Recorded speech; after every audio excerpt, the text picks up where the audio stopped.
बिस्मिल्लाहिर्रहमानिर्रहीम रब्बी इश्रह ली सदरी व यस्सिर ली अमरी वहलुल उक़दतम मिन लिसानी यफ़क़हू क़ौली रब्बी ज़िदनी इल्मा। अज़ीज़ सालबात, मुताले पाकिस्तान के लेक्चर नंबर 8 के साथ मैं आपकी खिदमत में हाजिर हूँ। उम्मीद करती हूँ कि आप सब खैरियत से होंगे। अज़ीज़ सालबात, पिछले लेक्चर में हमने करारदाद पाकिस्तान 1940 और उसके बाद क्रिप्स मिशन 1942 में जिस तरह से वो नाकाम हुआ उसके हवाले से पढ़ा। आज के लेक्चर में हम पढ़ेंगे कि शिमला कॉन्फ्रेंस 1945 आखिर शिमला कॉन्फ्रेंस मुनक्किद करने का मकसद क्या था। आइए इसका पस मंज़र थोड़ा सा देख लेते हैं। 1942 में क्रिप्स मिशन की नाकामी के बाद इंडियन नेशनल कांग्रेस ने हुकूमत बरतानिया पर दबाव डालना शुरू कर दिया कि वो हिंदुस्तान से अपने इक़्तिदार ख़त्म कर दे और इख्तियारात अक्सरियती जमात को मुंतकिल कर दे। अक्सरियती जमात यानी कि हिंदुओं को देकर यहाँ से अंग्रेज़ चले जाएं। गांधी ने अपनी तहरीकों को तेज़तर कर दिया और अवाम को कहा कि वो अदालतों और दफ्तरों का बाइकआउट कर दें। सिविल नाफरमानी की तलकीन की गई। जलसों और जुलूसों के जरिए कुव्वत का ज़बरदस्त मुजाहरा जारी रहा। गांधी ने हिंदुस्तान छोड़ दो तहरीक का भी आगाज़ कर दिया और गांधी और उसकी जमात इंडियन नेशनल कांग्रेस तवक्कुआत लगाई बैठी थी कि जंग में बरतानिया को शिकस्त होगी। उसने मुस्लिम लीग को नज़रअंदाज करते हुए हुकूमत को झुकाने का हर हरबा जो है वो इस्तेमाल कर दिया। फिर भी तवक्कुआत जो है वो पूरी ना हो सकी। अजीज़ तालिबा, चूँकि हम जानते हैं कि उस वक्त जंग अजीम दोम जो थी वो जारी थी और बतदरीज जंग का पांसा बरतानिया और उसके इत्तेहादियों के हक में पलटने लगा था। हालात बदल गए तो कांग्रेस ने मुस्लिम लीग को साथ मिलाकर अपने दबाव को बढ़ाना शुरू कर दिया। गांधी जना मुज़ाकरात हुए। गांधी ने जना को मुश्तरका जदोजहद में शामिल होने की तलकीन की, लेकिन वो ऐसे जाल में फंसने वाले नहीं थे। कायदे आज़म ने पाकिस्तान की तख्लीक के अलावा किसी दूसरे फार्मूले पर गौर करने से कतन इनकार कर दिया। आइए हम देखते हैं कि जो वेवल प्लान है आखिर वो क्या था और वो किस तरह से जो है किसकी सदारत में बरसगीर पाको हिंद में भेजा गया। अजीज़ साल बाद लॉर्ड वेवल हिंदुस्तान में बरतानवी वायसराय था। उसने बरसगीर के मसाइल पर गौर करने के लिए एक कॉन्फ्रेंस बुलाने का ऐलान किया ताकि मुस्तकबिल के आइन, हुकूमत की तश्कील और असम्बलियों के चुनाव के मुतालिक बुनियादी फैसले कर दिए जाएँ। वेवल प्लान में दर्ज झेल नकात जो हैं वो शामिल थे। इसमें जो पहला नुक्ता है वो ये था कि मुस्तकबिल का दस्तूर बरसगीर की तमाम सियासी ताकतों की मर्जी से बनाया जाएगा। यानी बरसगीर में जितनी भी सियासी कुव्वतें या अक़वाम रहती हैं वो तमाम मिलकर बरसगीर के आइन की तश्कील करेंगी, जिनमें हिंदू और मुसलमान जो है वो नुमायाँ थे। गवर्नर जनरल की इंतज़ामी कौंसिल भी बनाई जाएगी और कौंसिल में बरसगीर की सियासी कुव्वतों के नुमाइंदे शरीक किए जाएंगे। इनमें 6 हिंदू और 5 मुसलमान नुमाइंदे शामिल होंगे। अजीज़ सालबत, हिंदुओं के 6 नुमाइंदे और मुसलमानों के 5 इस वजह से रखे गए चूँकि हिंदू जो है वहाँ पे अक्सरियत में अपने आप को एक अक्सरियती जमात समझते थे। इस वजह से भी अंग्रेज़ों ने उनकी तरफ से 6 नुमाइंदों की जो है वो तजवीज़ पेश की। गवर्नर जनरल अपनी इंतज़ामी कौंसिल की सदारत भी करेगा और कमांडर इन चीफ के अलावा दूसरे तमाम अरकान कौंसिल का ताल्लुक बरसगीर से होगा और अरकान का चुनाव गवर्नर जनरल खुद कर देगा। नंबर 4, मरकज़ में इंतज़ामी कौंसिल को तश्कील देने के बाद तमाम सूबों में भी इंतज़ामी कौंसिलें मुनज़्ज़म की जाएंगी ताकि मुल्क का इंतज़ाम व इंसराम बेहतर अंदाज में चलाया जा सके। शिमला कॉन्फ्रेंस का इनाकाद, ये कॉन्फ्रेंस जो है वो किस तरह और कहाँ पर मुनक्किद की गई और इसमें किस पार्टी के कितने नुमाइंदे शामिल थे, आइए अब हम इसको देखते हैं। वेवल प्लान पर गौर करने के लिए मुख्तलिफ सियासी जमातों के अरकान को शिमला कॉन्फ्रेंस में शमूलियत की दावत भी दी गई। कॉन्फ्रेंस 1945 में सेहत अफजा मुकाम शिमला में बुलाई गई। इसमें शरीक होने वाले अरकान ये थे। Number 1, Congress party. कांग्रेस की तरफ से पंडित नेहरू, अबुल कलाम आज़ाद और बलदेव सिंह ने नुमाइंदगी की। अजीज़ तालिबात, आपको यहाँ इन तीनों नुमाइंदों के नामों से जाहिर हो जाएगा कि कांग्रेस ने उस वक्त बहुत ही समझदारी कह लें या चालाकी से काम लेते हुए तीनों मुख्तलिफ जो है जमातों के लोगों को इसमें नुमाइंदगी दी। यानी पंडित नेहरू का ताल्लुक जो है वो हिंदुओं से था, अबुल कलाम आज़ाद का ताल्लुक मुसलमानों से था और बलदेव सिंह जो है उसका ताल्लुक, चूँकि वो एक सिख बरादरी से उसका ताल्लुक था। कांग्रेस ने इन मुख्तलिफ किस्म के नुमाइंदों को इसमें शामिल करके ये जाहिर करना चाहा कि कांग्रेस बरसगीर में जितनी भी अक़वाम मौजूद हैं, जितने भी लोग रहते हैं, उन सब की एक नुमाइंदा जमात है।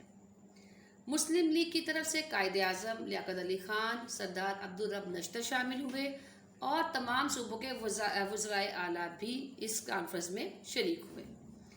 नंबर 4, यूनियनिस्ट और दीगर पार्टियों के नुमाइंदों ने भी इसमें शिरकत की। अब हम देखते हैं कि शिमला कॉन्फ्रेंस की नाकामी की वजूहात क्या थी। बड़ी तवक्कुआत के साथ तमाम मंदुबीन ने शिमला कॉन्फ्रेंस में शिरकत की, यानी कि तमाम नुमाइंदे जिनको बुलाया गया था वो बहुत शौक से इस कॉन्फ्रेंस में शिरकत करने के लिए मुल्क के मुख्तलिफ हिस्सों से शिमला में जमा हुए। कांग्रेस खुश थी कि उसे हुकूमत साजी का मौका जो है वो मिलने वाला था, मगर उसने कॉन्फ्रेंस में शिरकत से पहले ही ये वाजे करना शुरू कर दिया था कि वो बरसगी की तकसीम के किसी फार्मूले को नहीं मानेगी। हुकूमत साजी पर गुफ्तगू का आखिर आगाज हो गया। 5 मुसलमान वज़रा की नामजदगी का मसला पेश हुआ तो कायद आज़म का मौक़िफ़ था कि 5 मुस्लिम वज़रा को मुस्लिम लीग नामजद करेगी, चूँकि मुस्लिम लीग मुसलमानों की नुमाइंदा जमात है। लेकिन कांग्रेस ये चाहती थी कि एक मुसलमान नशिस्त उसे मिले और उस पर अबुल कलाम आज़ाद का तकर्रुर हो। कायद आज़म अपने मौक़िफ़ पर डट गए, क्योंकि वो सिर्फ और सिर्फ मुस्लिम लीग को मुसलमानों की वाहिद नुमाइंदा जमात मनवाना चाहते थे। वायसराय ने अबुल कलाम आज़ाद की बजाय पंजाब के वज़ीर आला और यूनियनिस्ट पार्टी के सरबराह मलिक खिज़र हयात की नामजदगी पर कायद आज़म को राज़ी करना चाहा, लेकिन वो अपने मौक़िफ़ पर कायम रहे। वो चाहते थे हुकूमत और कांग्रेस सिर्फ मुस्लिम लीग को मुसलमानों की नुमाइंदगी करने का हकदार मान लें। तीनों फरीक मुत्तफिक ना हो सके और शिमला कॉन्फ्रेंस कोई नतीजा अखज़ किए बगैर ही ख़त्म कर दी गई। जब ये कॉन्फ्रेंस ख़त्म हो गई और कोई नतीजा अखज़ ना हुआ तो अब हम देखते हैं इस कॉन्फ्रेंस की नाकामी का जिम्मेदार किसको ठहराया जाता है। कांग्रेस ने कायद आज़म को शिमला कॉन्फ्रेंस की नाकामी का जिम्मेदार ठहरा दिया। वेवल ने भी कायद आज़म के बेलचक रवैये पर तनकीद की, यानी ब्रिटिश हुकूमत ने भी कहा कि कायद आज़म के रवैये में चूँकि लचक ना थी, इसलिए ये कॉन्फ्रेंस जो है वो कामयाब नहीं हो सकी। कायद आज़म ने अखबारी बयान में कहा कि शिमला कॉन्फ्रेंस में पेश आने वाला वेवल प्लान दरअसल वायसराय और गांधी का फैलाया गया मुश्तरका जाल था। अगर मुस्लिम लीग प्लान कबूल कर लेती तो इसे पाकिस्तान के हसूल में कभी भी कामयाबी ना होती। बज़ाहिर नतीजा निकाला जा सकता है कि कायद आज़म के सख्त और गैर लचकदार रवैये की वजह से बात आगे ना बढ़ सकी, लेकिन आने वाले साल में होने वाले आम इंतखाबात 1945-46 के नताइज ने ये बात साबित कर दी कि मुसलमान सिर्फ और सिर्फ मुस्लिम लीग के साथ थे। उन्होंने कांग्रेस, यूनियनिस्ट पार्टी और मुस्लिम मजहबी जमातों को मुस्तरद करते हुए मुस्लिम लीग को वोट देकर अपनी मुकम्मल नुमाइंदगी का इख्तियार दे दिया। इंतखाबी नताइज ने कायद आज़म की फरासत और उनके मौक़िफ़ की सदाकत का सबूत फराहम कर दिया। जी तालिबात, ये तो थी शिमला कॉन्फ्रेंस। अगला हमारा टॉपिक है इंतखाबात 1945-46। शिमला कॉन्फ्रेंस की नाकामी के बाद बरसगीर में आम इंतखाबात कराना बहुत ज़रूरी हो गया था, चूँकि जंग अज़ीम दोम के खात्मे और शिमला कॉन्फ्रेंस नाकाम होने के बाद ये अंदाज़ा लगाना ज़रूरी था कि मुख्तलिफ सियासी जमातों की आखिर अवाम में हैसियत क्या है और वह बरसगीर के मुस्तक़बिल के बारे में किस जमात के मौक़िफ़ से हम मांगी रखते हैं। शिमला कॉन्फ्रेंस की नाकामी की सारी जिम्मेदारी हिंदू प्रेस ने कायद आज़म पर डाल दी। ये जानने के लिए कि कायद आज़म का मौक़िफ़ दुरुस्त था या गलत, वाहिद तरीका ये था कि अवाम से रजू करके उनकी राय मालूम की जाती। हुकूमत बरतानिया पर अमेरिका का दबाव भी था कि बरसगीर के सियासी मसाइल का हल ढूंढा जाए। इस सूरत हाल में बरतानी हुकूमत ने अवामी रुझानात का पता चलाने की खातिर आम इंतखाबात के इनेकाद का ऐलान कर दिया। इसके बाद दिसंबर 1945 में मरकजी असम्बली और जनवरी 1946 में सूबाई असम्बलियों के इंतखाबात करवाने का फैसला हुआ और तमाम जमातों ने इंतखाबात में हिस्सा लेने का ऐलान कर दिया। अब हम देखते हैं कांग्रेस का मंशूर क्या था, यानी कांग्रेस जो है इन इंतखाबात से पहले क्या नारा लगाती थी या क्या सोच रखती थी। अजीज तालिबात, कांग्रेस का मंशूर था कि जनूबी एशिया को एक वहदत की सूरत में आज़ाद करा लिया जाए, यानी बरसगीर जो है उस पर कोई एक ही हुकूमत हो और सिर्फ अंग्रेज़ जो हैं इसको छोड़कर यहाँ से चले जाएं और हुकूमत जो है वो हिंदुओं के हाथ में आ जाए। कांग्रेस का मौक़िफ़ था कि तकसीम की कोई भी स्कीम जो है वो काबिल कबूल ना होगी। अखंड भारत कायम रहेगा। अखंड से मुराद ये है कि भारत जो है उसको डिवाइड ना किया जाए, बरसग़ीर पाक को इनको डिवाइड ना किया जाए, बल्कि एक ही हुकूमत के अंडर जो है मुसलमान जो है वो भी ज़िंदगी गुजार लें। कांग्रेस का दावा था कि वो बरसग़ीर में रहने वाले तमाम ग्रोहों और फ़िरक़ों की नुमाइंदा जमात है और मुसलमान भी कांग्रेस के नुक्ता नज़र से हम आहंग हैं। अब हम देखते हैं मुस्लिम लीग का मंशूर। मुस्लिम लीग ने इंतखाबी अखाड़े में कदम इस दावे के साथ रखा कि वो बरसग़ीर के मुसलमानों की वाहिद नुमाइंदा जमात है। मुसलमान मुस्लिम लीग के अलावा किसी और जमात से वाबस्तगी नहीं रखते थे। मुस्लिम लीग ये चाहती है कि करारदाद पाकिस्तान के मुताबिक जनूबी एशिया को तकसीम कर दिया जाए और मुस्लिम अक्सरियती इलाकों में मुसलमानों को मुकम्मल इक़्तिदार आला हासिल हो जाए। तो कायद-ए-आज़म का दावा ये था कि आम इंतखाबात पाकिस्तान के बारे में इस्तिस्वाब राय होंगे। इस्तिस्वाब राय से मुराद ये है तलबात कि हाँ या ना में जवाब देना, यानी इंतखाबात जो है जब करवा दिए जाएंगे तो इससे अंदाज़ा हो जाएगा कि मुसलमान जो है वो क्या चाहते हैं। अगर मुसलमान मुस्लिम लीग का साथ देंगे तो पाकिस्तान बनने दिया जाएगा, वरना इस मुतालबे को आज खुद मुस्तरद भी कर दिया जाएगा। इंतखाबी मुहिम। तमाम जमातों ने ज़बरदस्त मुहिम चलाई। कांग्रेस हर सूरत में मुस्लिम लीग के अज़ाइम को नाकाम बनाना चाहती थी। उसके कायदीन ने पूरे मुल्क में शमाल से जनूब और मशरिक़ से मगरिब तक दौरे किए।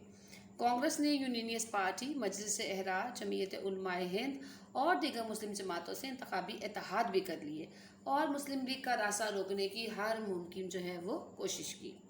दूसरी जानिब इंतखाबात चूँकि मुसलमानों के लिए मौत व हयात का मामला थे, इसलिए मुस्लिम लीग के लीडरों ने मुल्की दौरे किए। कायद-ए-आज़म ने अपनी खराबी सेहत के बावजूद तूफ़ानी दौरे करके मुसलमानों को वक्त की ज़रूरत से आगाह कर दिया। अजीज़ तालिबात, मुस्लिम लीग तेज़ी से मकबूलियत हासिल करने लगी। बहुत से मुसलमान रहनुमा अपनी जमातों से कता ताल्लुक़ करके मुस्लिम लीग में शामिल हो गए। कायद-ए-आज़म ने अपने जलसों में खुल्लम खुल्ला कांग्रेस को चैलेंज किया कि इंतखाबात में मुस्लिम लीग पाकिस्तान के बारे में अपने मुतालबात को सच्चा साबित करेगी और मुसलमानाने बरसग़ीर पाकिस्तान की तख्लीक करके दम लेंगे। मुस्लिम अवाम ने ज़बरदस्त जज्बात का इजहार किया। मुस्लिम तलबा और तालिबात मैदान में निकल आए। शहर शहर और करिया करिया लीगी कारकुनों की टोलियाँ पहुँच गईं। फ़िज़ा पाकिस्तान जिंदाबाद के नारों से गूंजने लगी। बन के रहेगा पाकिस्तान, लेके रहेंगे पाकिस्तान। और पाकिस्तान का मतलब क्या? ला इलाहा इल्लल्लाह। इसके नारे ज़ुबान ज़द आम थे। हर आने वाला दिन मुस्लिम लीग के मौक़िफ़ को मजबूत से मजबूत तर बनाता चला गया। आइए तालिबात, अब देखते हैं कि इंतखाबात के आखिर नताइज क्या रहे। मरकज़ी कानून साज़ असम्बली के इंतखाबात दिसंबर 1945 में कराए गए। ये जुदागाना तरीके इंतखाब की बुनियाद पर मुनक्किद हुए। जुदागाना तरीके इंतखाब का मतलब ये है कि मुसलमान जो हैं वो सिर्फ मुसलमान नुमाइंदों को ही वोट देंगे और हिंदू हिंदू नुमाइंदों को ही वोट दे सकते हैं। तो इस बुनियाद पर जो है इंतखाबात जो है उनका इनेकाद करवाया गया। पूरे बरसग़ीर में मुसलमानों के लिए 30 नशिस्तें मखसूस थीं। अजीज़ तालिबात, मुस्लिम लीग ने हर नशिस्त पर अपने नुमाइंदे खड़े किए। किसी सियासी जमात से इंतखाबी इत्तेहाद भी ना किया और अकेले ही तमाम जमातों का मुकाबला किया। नताइज मंजर आम पर आए तो मुस्लिम लीग फातेह निकली। तमाम 30 मखसूस मुस्लिम नशिस्तों पर मुस्लिम लीग के टिकट पर खड़े होने वाले कामयाब उम्मीदवार हुए। यूँ 100% कामयाबी मुस्लिम लीग के हाथ आ गई। ये शानदार और मिसाली फतह थी। ये वो जादू था जो सर चढ़कर बोला। मुस्लिम लीग ने सूबाई सतह पर भी शानदार फतह हासिल कर ली। कई सियासी जमातों ने कांग्रेस की हमायत भी की थी, लेकिन मुस्लिम लीग ने इन सबको शिकस्त दी। अब पाकिस्तान को बनने से दुनिया की कोई ताकत रोक नहीं सकती थी। इंतखाबी नताइज ने पाकिस्तान की बुनियाद मजबूत तर कर दी थी। जी तालिबात, ये था हमारा आज का लेक्चर। इस लेक्चर में हमने बहुत ही डिटेल के साथ तफसीलन हमने शिमला कॉन्फ्रेंस, उसकी नाकामी के असबाब, ये सब कुछ तफसीलन पढ़ा और उसके साथ 1945-46 के इंतखाबात के हवाले से मुस्लिम लीग ने जो कामयाबी हासिल की उसके नताइज के हवाले से भी हमने तफसीलन मालूमात हासिल की। अब हम इंशाल्लाह मिलेंगे अपने अगले लेक्चर में। अस्सलामु अलैकुम वरहमतुल्लाहि वबरकातुहू।